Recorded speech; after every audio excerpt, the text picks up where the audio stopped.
Hello बच्चों, कैसे हैं आप लोग बेटा।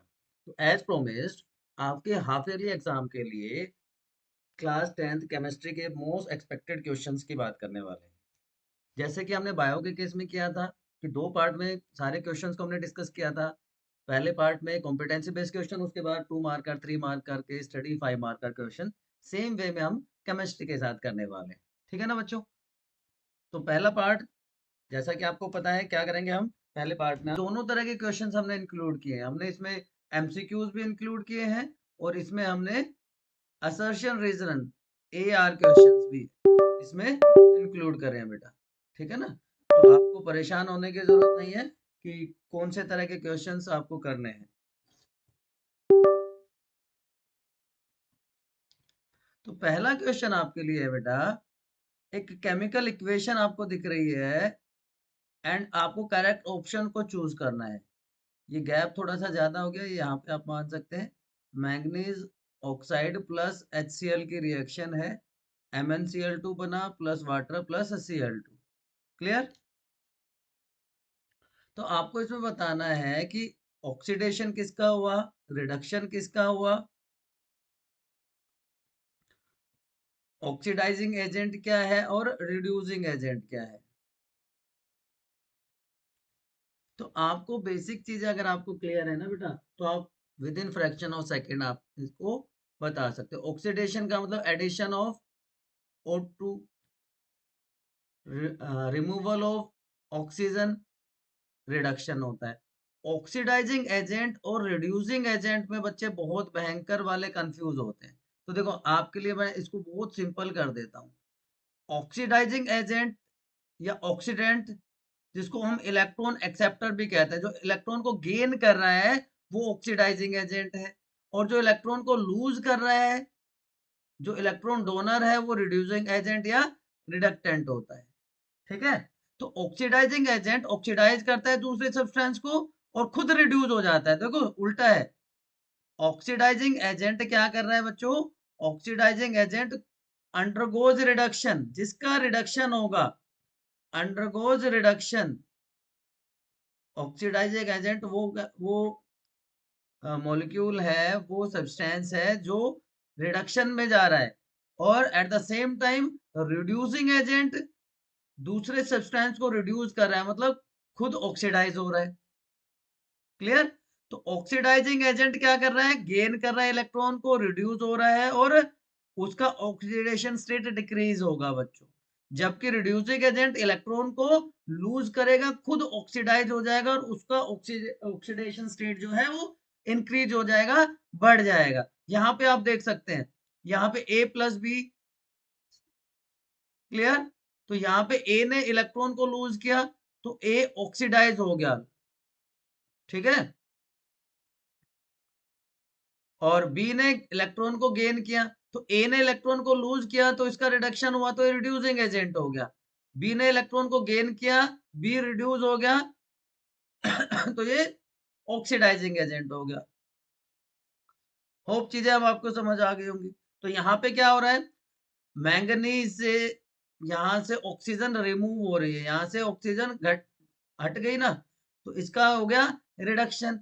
दूसरी तरफ HCl हाइड्रोजन के साथ ऑक्सीजन ऐड हो गई तो ये ऑक्सीडाइज हो गया। तो ऑप्शन 4 आपका आंसर हो जाएगा बेटा। क्लियर है। तो ये कंसेप्ट आपको क्लियर होना बहुत जरूरी था। चलिए अगले क्वेश्चन की तरफ चलिए। विच of the following example of endothermic reaction. देखो दो तरह की रिएक्शन होती है बच्चों। एंडो, एंडो का मतलब इनसाइड एंड एक्सो का मतलब आउटसाइड। एक्सो का मतलब आउटसाइड। तो जिसमें एनर्जी रिलीज हो, एनर्जी रिलीज होगी, वो क्या हो जाएगी, एक्सोथर्मिक। एंडोथर्मिक जिसमें एनर्जी स्टोर होगी, वो क्या हो जाएगी, एंडोथर्मिक। तो दो बहुत इंपॉर्टेंट प्रोसेसेस है हमारी लाइफ की। फोटोसिंथेसिस, क्योंकि उस पर हम डायरेक्टली डिपेंड करते हैं, एंड दूसरी रेस्पिरेशन। एक एक्सोथर्मिक है, एक एंडोथर्मिक है। आप में से कोई बता सकता है। रेस्पिरेशन में एनर्जी हमें मिलती है, रिलीज होती है, तो वो एक्सोथर्मिक रिएक्शन है। और फोटोसिंथेसिस में एनर्जी स्टोर्ड होती है, तो वो एंडोथर्मिक रिएक्शन है, एंडोथर्मिक रिएक्शन है। लेकिन यहाँ पे कुछ और टाइप के एग्जांपल दिए हुए हैं। स्लेक्ट लाइम की formation, decomposition of vegetable matter into compost, decomposition होगा तो एनर्जी रिलीज होगी, यस, तो ये एक्सोथर्मिक होगी। स्लेक्ट लाइम बनता है तो भी एनर्जी रिलीज होती है, टेम्परेचर बढ़ जाता है। डाइजेशन जब होता है तो भी एनर्जी हमें मिलती है। और जब डिसोल्यूशन करेंगे अमोनियम क्लोराइड का वाटर में तो एनर्जी स्टोर होती है। तो ये एंडोथर्मिक रिएक्शन है। तो ऑप्शन 3 आपका राइट आंसर हो जाएगा। ये कुछ और बेसिक डिफरेंसेस मैंने आपके लिए मेंशन किए हैं एंडोथर्मिक और एक्सोथर्मिक के। जहां पे हीट एब्जॉर्ब हो सिस्टम में वो एंडो, जहां पे हीट रिलीज हो वो एक्सो, टेम्परेचर डिक्रीज होगा सराउंडिंग का तो एंडोथर्मिक, जब एनर्जी रिलीज होगी तो टेम्परेचर बढ़ेगा सराउंडिंग का, हाई टेम्परेचर सराउंडिंग हो जाएगा एंडो में और लो सराउंडिंग टेम्परेचर हो जाएगा एक्सोथर्मिक रिएक्शन में। क्लियर है बच्चों? क्लियर है? चले आगे। चलिए नेक्स्ट क्वेश्चन की तरफ चलते हैं। एक स्टूडेंट ने प्रिपेयर किया है एक्वा सॉल्यूशन कॉपर सल्फेट का, CuSO4 का एक्वा सॉल्यूशन प्रिपेयर किया है एक स्टूडेंट ने बीकर एक्स में, ठीक है। And aqueous solution of copper iron sulphate FeSO4, ये भी एक्वस सॉल्यूशन है in beaker Y। He then dropped some iron pieces, कि CuSO4 में भी आयन डाला और FeSO4 में भी आयन पुट किया। Oh, sorry. He put some iron pieces in beaker X and zinc, इसमें जिंक डाला है, जिंक इन बीकर Y। 10 घंटे बाद उसने ऑब्जर्व किया क्या होगा। देखिए कॉपर डिस्प्लेस कर देगा आयन, सॉरी आयन डिस्प्लेस कर देगा कॉपर को तो FeSO4 बन जाएगा, और इधर जिंक डिस्प्लेस कर देगा आयन को तो ZnSO4 बन जाएगा। ठीक, तो इसमें आपको रिएक्शन के कलर्स बताने थे। तो जो आयन सल्फेट होता है वो ग्रीनिश होगा और जिंक सल्फेट कलरलेस हो जाएगा। यहाँ पे आप इसका देख सकते हैं, ठीक है।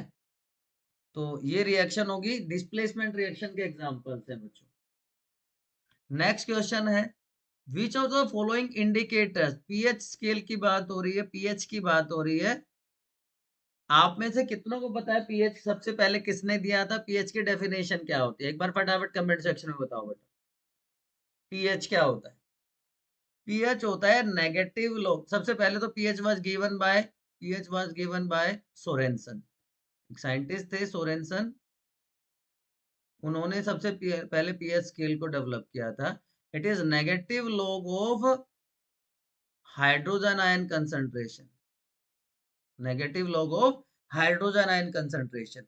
अब कुछ इंडिकेटर्स दिए हैं, विच of the following indicator turn red in acidic solution, acid में रेड कौन सा हो जाएगा? ये पीएच इंडिकेटर्स कलर्स आपको यहाँ पे दिख रहे हैं बेटा, अलग अलग पीएच पे अलग अलग सॉल्यूशंस अलग अलग कलर प्रोड्यूस करते हैं, वो यहाँ पे आपको दिखाई दे रहे हैं। जैसे यूनिवर्सल इंडिकेटर्स हैं, phenolphthalein, methyl orange, thymol blue, phenol red, ठीक। और यहाँ पे और क्लियर आपको आइडिया आ जाएगा। तो पूछा क्या है आपसे, देखो पूछा क्या गया है आपको कि एसिडिक सॉल्यूशन में रेड कौन सा हो जाएगा, एसिडिक सॉल्यूशन में रेड कौन सा होगा? फिनोप्थलीन सेम रहेगा, मिथाइल ऑरेंज क्या हो जाएगा, एसिडिक पीएच में रेड हो जाएगा। तो एक तो हमारा क्या हो गया, मिथाइल ऑरेंज दिया है 4 नंबर, तो 4 नंबर एक में ही है। वैसे तो आपका आंसर यहां से आ गया सेकंड एंड 4, मतलब लिटमस एंड मिथाइल ऑरेंज, ठीक। इसके अलावा नेचुरल इंडिकेटर देखिए, एसिड में रेड लिटमस रेड रहेगा, ब्लू लिटमस रेड हो जाता है। तो methyl orange and blue litmus, या सिंपल आप लिटमस कह सकते हैं। तो ये दो ऑप्शन हो गए जो आपके राइट आंसर्स होंगे लिटमस एंड मिथाइल ऑरेंज, ये ऑप्शन डी में है। क्लियर है बच्चों? क्लियर है? चलें आगे। चलिए नेक्स्ट क्वेश्चन की तरफ चलते हैं। ये एनसीईआरटी की एक्टिविटी के ऊपर बेस्ड क्वेश्चंस है। Dilute HCl, dilute HCl is added to granulated zinc, zinc के ग्रेन्यूल्स में HCl डाल दिया तो पहले तो मैं रिएक्शन लिख देता हूँ, ZnCl2 बन जाएगा प्लस हाइड्रोजन गैस रिलीज होगी। ठीक है, जो हाइड्रोजन गैस है उसको सोप सॉल्यूशन के थ्रू पास करते हैं with the help of delivery tube, तो उसके जो बबल्स होते हैं वो प्रोड्यूस होते हैं। और उन बबल्स के पास अगर बर्निंग कैंडल लेके जाते हैं, बबल्स के पास बर्निंग कैंडल लेके जाते हैं तो पोप साउंड प्रोड्यूस करती है। और पोप साउंड का मतलब ही क्या है? हाइड्रोजन गैस वहां पे प्रेजेंट है, लेकिन हाइड्रोजन कलरलेस है, ऑर्डरलेस गैस है। ठीक है, तो आप सरफेस शाइनी होने का कोई मतलब नहीं है, मिल्की नहीं होगा, पंजेंट स्मेल नहीं होगी, colourless and odourless gas is produce. और वो गैस कौन सी होगी? हाइड्रोजन गैस होगी। हाइड्रोजन गैस क्या प्रोड्यूस करती है? पोप साउंड प्रोड्यूस करती है। एनसीईआरटी एक्टिविटी है बच्चों ये। इसी तरह के कॉम्पिटेंसी बेस्ड क्वेश्चंस आते हैं। क्लियर है? क्लियर है? चलें आगे। Next question, which of the following salt has no water of crystallisation? सबसे पहले आपको ये पता होना चाहिए what do mean by water of crystallisation. किस किस को पता है? एक बार फटाफट कमेंट सेक्शन में लिखो। What is water of crystallisation? The number of water molecules, number of water molecules present in, sorry, present in one formula unit of the molecule, one formula unit of molecule. ठीक है, उसको हम क्या कह देते हैं? Water of crystallisation. अब blue vitriol क्या होता है? CuSO4.5H2O, copper sulphate pentahydrate, copper sulphate pentahydrate है। ठीक, वॉशिंग सोडा आपको पता है क्या फॉर्मूला होता है? चलो फटाफट कमेंट सेक्शन बताओ वॉशिंग सोडा का। बेकिंग सोडा, वॉशिंग सोडा, इसके फटाफट बताओ। Gypsum calcium sulphate dihydrate, calcium sulphate dihydrate. Baking soda का फॉर्मूला बताओ फटाफट, किस किस को पता है? Baking soda, I am waiting for your comments. Baking soda का फॉर्मूला बेटा, इससे इजी कुछ हो नहीं सकता, इससे इजी कुछ हो नहीं सकता। सोडियम हाइड्रोजन कार्बोनेट कहते हैं NaH, NaHCO3, NaHCO3। तो इसमें कहीं आपको वाटर मॉलिक्यूल्स अटैच दिख रहे हैं? वाटर मॉलिक्यूल्स कहीं अटैच दिख रहे हैं आपको इसमें? बताओ। जबकि वॉशिंग सोडा में क्या करेंगे? वॉशिंग सोडा का फॉर्मूला क्या होता है? वॉशिंग सोडा का फॉर्मूला होता है, यहाँ पे मैं लिख रहा हूँ, Na2CO3 sodium, sodium carbonate decahydrate, decahydrate 10 water molecules attached होते हैं। लेकिन सोडियम हाइड्रोजन कार्बोनेट या सोडियम बाइकार्बोनेट, जिसको हम बेकिंग सोडा कहते हैं, उसमें कोई वाटर मॉलिक्यूल अटैच्ड प्रेजेंट नहीं है। क्लियर है बच्चों? बात समझ में आ रही है? तो ये आपका आंसर हो गया। ये इंपॉर्टेंट है, इनको आप नोट डाउन कर लीजिए, इनके आप स्क्रीनशॉट लीजिए, क्योंकि विट्रोल में बच्चे बहुत कंफ्यूज होते हैं। ब्लू विट्रोल है copper sulphate pentahydrate, green vitriol है iron sulphate heptahydrate, white vitriol है जिंक सल्फेट हेप्टाहाइड्रेट। तो blue, green and white vitriol आपको याद होना चाहिए। कॉपर सल्फेट है, आयरन सल्फेट है और जिंक सल्फेट है। एक में पेंटाहाइड्रेट है, दोनों बाकी दोनों में, ग्रीन और व्हाइट में हेप्टाहाइड्रेट है। 7 वाटर मॉलिक्यूल्स है बच्चों। ठीक है ना? ये एग्जांपल्स आप देख सकते हैं। कॉपर सल्फेट पेंटाहाइड्रेट क्या हो गया? CuSO4.5H2O किसको कहते हैं? Blue vitriol. कलर भी दिख रहा होगा आपको, blue vitriol. Gypsum 2 water molecule है, डाइहाइड्रेट है। वॉशिंग सोडा में sodium carbonate decahydrate, sodium carbonate decahydrate. Clear है ना बच्चों? 10 वाटर मॉलिक्यूल्स हैं, वाटर ऑफ क्रिस्टलाइजेशन है।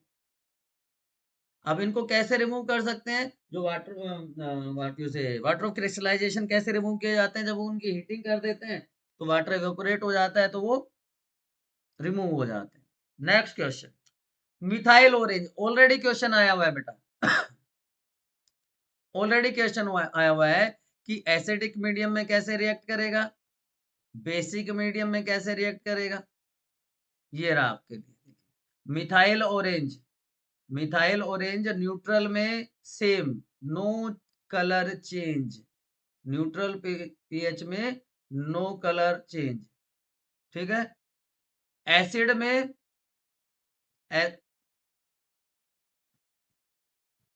रेड से ऑरेंज हो जाएगा एसिड के साथ, और बेस के साथ नो चेंज। तो चेंज किस में आ रहा है? एसिडिक मीडियम में रेड से ऑरेंज हो जाता है, रेड से ऑरेंज हो जाता है। पिंक इन एसिडिक मीडियम, एक minute, methyl orange, methyl orange.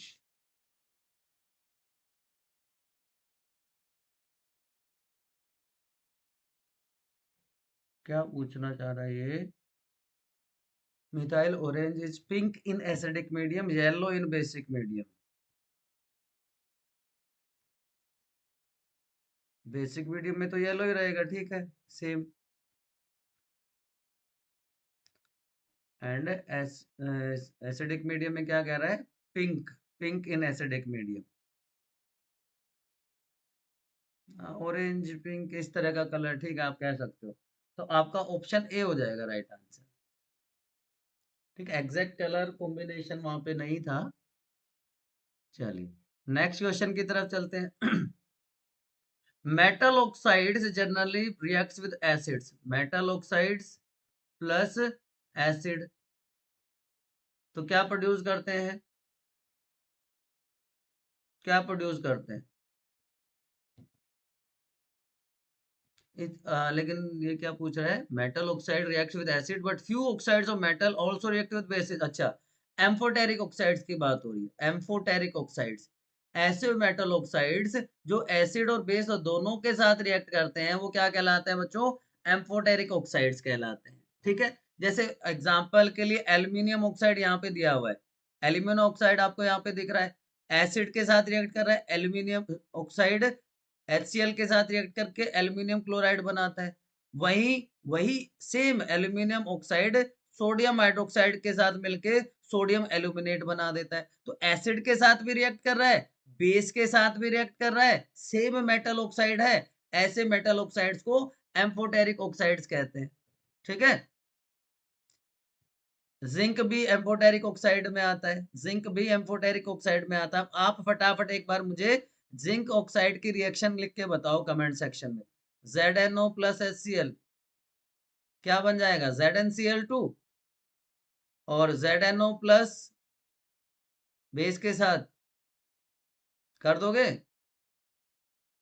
H2SO4, ZnSO4। फटाफट लिख के दिखाओ फटाफट, कोई दूसरा एसिड और बेस लेके। क्लियर है बच्चों? यहां तक कोई समस्या है, कोई किंतु परंतु है, कोई बट है तो बताओ फटाफट, फटाफट। तब तक हम अगले क्वेश्चन की तरफ चलते हैं। विच of the following pairs will give displacement reaction? बेटा डिस्प्लेसमेंट में तो क्या होता है आपको सबको पता है, जो हाईली रिएक्टिव होगा, जो हाईली रिएक्टिव होगा वो लेस रिएक्टिव को वहां से भगा देगा, लेस रिएक्टिव को वहां से भगा देगा। ठीक है। NaCl plus Cu। ठीक है। तो क्या बनेगा इसमें? CuCl2 बनेगा। MgCl2 प्लस AgCl2 बनता है। FeSO4 प्लस Ag, लेकिन AgNO3 प्लस कॉपर, तो ये आपको रिएक्टिविटी सीरीज याद करके इसका सॉल्यूशन देना पड़ेगा। ठीक है ना, जो हाईली रिएक्टिव है इनमें से हाइड्रोजन के साथ कंपैरिजन करते हैं, आपको पता है silver, gold, platinum least reactive है, पोटेशियम, सोडियम ये हाईली रिएक्टिव है। तो ये लीस्ट रिएक्टिव में आता है सिल्वर नाइट्रेट। कॉपर उससे ज्यादा रिएक्टिव है तो ये इसको डिस्प्लेस कर देगा, ये इसको डिस्प्लेस नहीं कर सकता। तो ऑप्शन डी आपका आंसर है। ठीक है, नेक्स्ट क्वेश्चन, टेबल दी हुई है आपको पीएच के रिगार्डिंग और नेचर पूछा है 4 डिफरेंट सॉल्यूशंस का। ठीक है, कौन सा सही है? लेमन जूस सिट्रिक एसिड होता है, पीएच कितनी होगी? एसिड है, बेसिक गलत, बेसिक कैसे हो सकता है acid? Milk of magnesia value कम है, बेसिक तो है लेकिन वैल्यू कम है। गैस्ट्रिक जूस, गैस्ट्रिक जूस का मतलब स्टमक में HCl स्ट्रॉन्ग एसिड है, एसिडिक है लेकिन पीएच गलत दे दिया। प्योर वाटर न्यूट्रल है, 7 पीएच है। प्योर वाटर न्यूट्रल होता है, पीएच 7 होती है। Yellow colour of pH paper yellow नहीं होगा। तो इनमें से मोस्ट अप्रोप्रिएट अगर हम देखें तो यही दिखता है, मिल्क ऑफ मैग्नीशिया। ठीक है ना, मिल्क ऑफ मैग्नीशिया। देखिए अब चेक करते हैं, मिल्क ऑफ मैग्नीशिया इसमें दिया है, नहीं दिया, मिल्क ऑफ मैग्नीशिया नहीं दिया है इसमें। चलिए कोई बात नहीं। ठीक है, तो ये कुछ मेन मेन एग्जाम्पल्स हैं, उनके कुछ पीएच वैल्यूज दी हुई हैं, यहाँ से आप फाइंड आउट कर सकते हैं। ठीक है, चलिए नेक्स्ट क्वेश्चन की तरफ चलते हैं। नेक्स्ट क्वेश्चन क्या कहता है हमारा भैया जी? नेक्स्ट क्वेश्चन कुछ तो कहता है हमारा, lead nitrate on thermal decomposition gives lead oxide, PbNO3 क्या दे रहा है? लेड ऑक्साइड दे रहा है, प्लस NO2 प्लस O2। ठीक है, lead nitrate reacts with potassium iodide, lead nitrate Ki के साथ रिएक्शन करके Ki लेड आयोडाइड बना देगा, PbI। ठीक है, डबल डिस्प्लेसमेंट कैसे हुई? PbI प्लस KNO3 2, नहीं। ठीक है, हाँ हो गया, डबल डिस्प्लेसमेंट हो गया, PPT बन जाएगा। लेकिन ये दोनों रिएक्शंस अलग अलग है, तो ऑप्शन बी हो जाएगा। ए और आर दोनों सही है, लेकिन वो उसकी करेक्ट एक्सप्लेनेशन नहीं है। ठीक है ना, ये भी एनसीईआरटी की एक्टिविटी है, देखो बेटा ये वाली है ना। लेड नाइट्रेट को हीट करते हैं, take 2 gram of lead nitrate, उसको हीट करना है बॉइलिंग ट्यूब में, और ये सब ये वाली एक्टिविटी है ये। ठीक है, next question, silver bromide AgCl, sorry AgBr, silver bromide is use in black and white photography. ठीक बात है। Light provide energy for this exothermic, exothermic में लाइट एनर्जी प्रोवाइड कर रहा है? नहीं, ऐसा तो नहीं है, नहीं है, ये तो गलत हो गया। और जब रीजन गलत हो जाता है आपको सीधा सा आंसर सी कर देना होता है। ये भी एनसीईआरटी एक्टिविटी है ये वाला, है ना। सिल्वर क्लोराइड को जब रखते हैं सनलाइट में तो सिर्फ सिल्वर बच जाता है, बाकी उड़ जाता है। और ये लास्ट क्वेश्चन आपके लिए कॉम्पिटेंसी बेस्ड क्वेश्चंस में, baking powder is used in making cake instead of using only baking soda. ठीक है जी, baking powder contain tartaric acid which reacts with sodium carbonate and remove bitter taste. बिल्कुल ठीक बात है, बिल्कुल बिल्कुल सही बात है। बेकिंग पाउडर और बेकिंग सोडा की बात बिल्कुल सही है, टार्टरिक एसिड उसमें होता है, इसकी वजह से उसका जो बिटरनेस है वो खत्म हो जाती है। तो बच्चों ये कॉम्पिटेंसी बेस्ड क्वेश्चंस थे। अगर आपको कोई भी कंफ्यूजन है, कोई भी इफ बट है, कोई भी किंतु परंतु है, तो अपने स्टडी डेस्टिनेशन बायोनिधि आरजे के कमेंट सेक्शन में पूछो। ठीक है, अभी तक चैनल को सब्सक्राइब नहीं किया तो फटाफट सब्सक्राइब कर लो। Don't forget to like and share. Keep studying. Next session में जैसा कि मैंने आपको बताया था, हम 2, 3 एंड 5 मार्कर क्वेश्चंस को डिस्कस करने वाले हैं बच्चों। तो इसीलिए सब्सक्राइब करना आपके लिए जरूरी हो जाता है, अदरवाइज आपको नोटिफिकेशन नहीं मिलेगा। बेल आइकन को दबा दीजिए, जैसे ही वीडियो आता है, कोई प्रीमियर आता है, लाइव सेशन आता है, आपको इमिडिएटली पता चल जाएगा। Keep studying, see you soon.